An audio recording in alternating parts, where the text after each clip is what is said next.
Hello, everybody.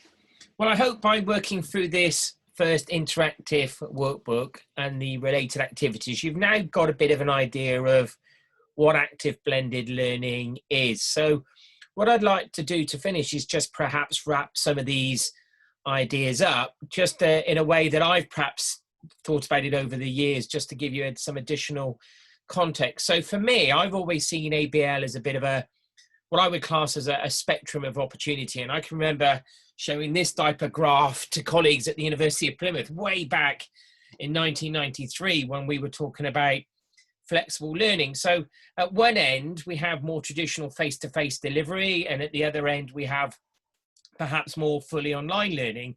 And blended learning is finding perhaps your own space on that spectrum in terms of the type of pedagogy that you want to deliver. And I think that's quite important. Yes, we are student focused always, but equally within this spectrum of opportunities and the types of things that you want to do, I think it is really important that perhaps you are selfish for 1 minute and think about what are you good at, what motivates you in terms of the kind of pedagogy that you enjoy playing with, and also the types of skills and competences that you have that are going to inform the type of activities that you want to develop if you're thinking about Gilly Salmon's framework.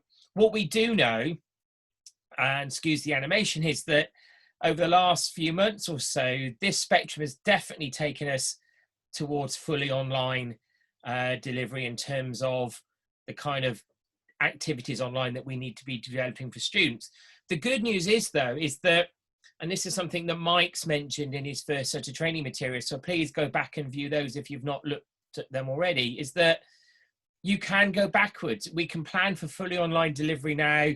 You can create some flipped resources, but you have them in stock. So when a situation arises that we can actually perhaps go back to normal delivery, you've got those in hand. So it does give you a fantastic opportunity to think about your overall pedagogic approach in terms of design.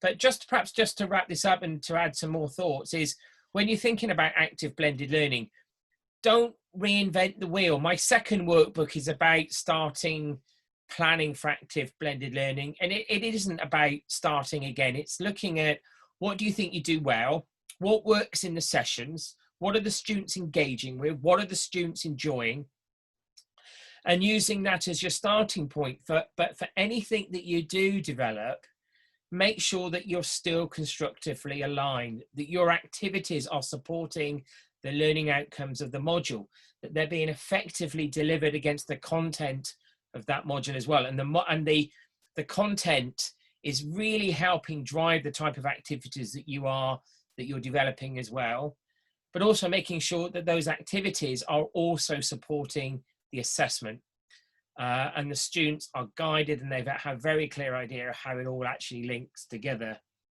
Also think about the level at which you are planning and thinking about active blended learning. The types of activities that you might do with a group of level 4 students might be very different to what you would do at level 5 and what you would do at level 6 and what you then might do at postgraduate level. So you need to think about the transition to active blended learning for students. If we're asking them to do different things online and to develop different skills and to develop different competencies, they may have not done that before. They may not be too familiar with it. They may lack confidence. So just make sure, think about the transition to these types of activities and the levelness within those activities that you then develop and get the students to engage with. Just make sure that they're on the same journey with you. Have the discussion with them about how you're going to develop what these types of activities, are going to look like, and the kind of expectation or engagement that you're actually after. Okay, so don't be afraid to develop the narrative. Have that conversation with them about what you've actually done and what for you active blended learning means and what you hope it actually means for them. Also make sure that you've thought about equality, diversity and inclusion. That's really important. Again, please go and look at Catherine Murgatroyd's resources on this Moodle page that cover an awful lot of that in depth. And also go and look at Stu's resources around student co-creation and engagement, because active blended learning is still very much about how can you actually get the students involved. What type of activities can you get where they're in the driving seat of their learning? And what you'll hopefully see through working through the next phase of planning workshops is there's lots of apps where actually you can create the journey for the students, and you can create some really engaging, innovative approaches to pedagogy, where actually it's the students doing a lot of the work. And dare I say it, some of these activities can actually be really engaging, and they can be an awful lot of fun. Now, another way of thinking about active blended learning, and you're probably wondering, why on earth has Andy put a photo or a screen full of sweets up? Well, for me, active blended learning is a little bit like pick and mix. And if you're perhaps old enough to remember the 1970s Gareth Hunt advert, like the coffee, what's your blend? So pick and mix. Imagine going into a sweetie aisle or your pedagogy aisle in Sainsbury's, and what you're doing, you've got your shopping list, and that will come out of the planning session. And effectively what you're doing is changing the ingredients every week. So imagine your pick and mix is the type of activities that you want to do. And the bag or the container in which you're actually putting those activities is like the digital framework, which actually holds it all together. So what we're trying to do over the course of a module is actually change this blend, change what you're actually putting in your container every week, so the students aren't doing something different. Vary the activities. Don't just do Kahoot every week. Mix it up. Get some engagement, get some discussion, get them doing their own videos, but change the diet. I would like to quote a colleague of mine in marketing, Emma Winter. We discussed this very early on, and Emma's line was, I like pink shrimps, but I wouldn't necessarily want to eat a whole bag. And that's the whole point. Mix it up a little bit. So each week, it's a little bit different. And of course, you've all got your own favorite flavors in terms of the types of things that you'd like to do. But think of the types of things, what would the students want in their pick and mix bag that would actually get them to really, really engage? So be creative. Workbook 2 is about helping you be aspirational in terms of your design planning. You might want to do something weird and wacky, and I love that.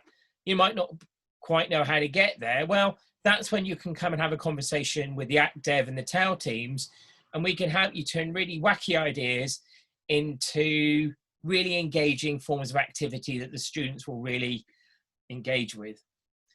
And of course, if you follow those principles, what we are doing is coming back to the underpinning principles for active blended learning that we've put together at a university level. So please bear those in mind as you actually go forward. So for me, they're all really important, but I think what I'm trying to get across in the workbooks I've designed for this module is that we need to be pedagogically led.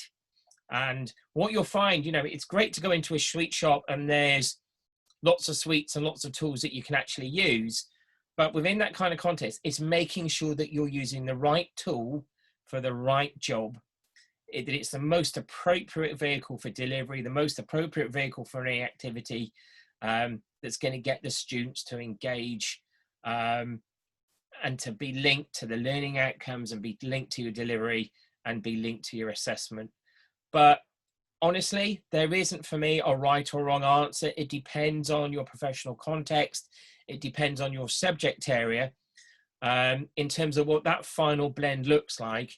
And so that, and for me, that's absolutely correct, because if otherwise, we'll all end up doing exactly the same thing. So have the confidence to think about what is it you want, how it links to your own subject area, start planning that out, make a transition now to the second interactive workbook, have a go at using the planning resources that we've actually created, see what you come up with, and then we're here to help you further on that journey.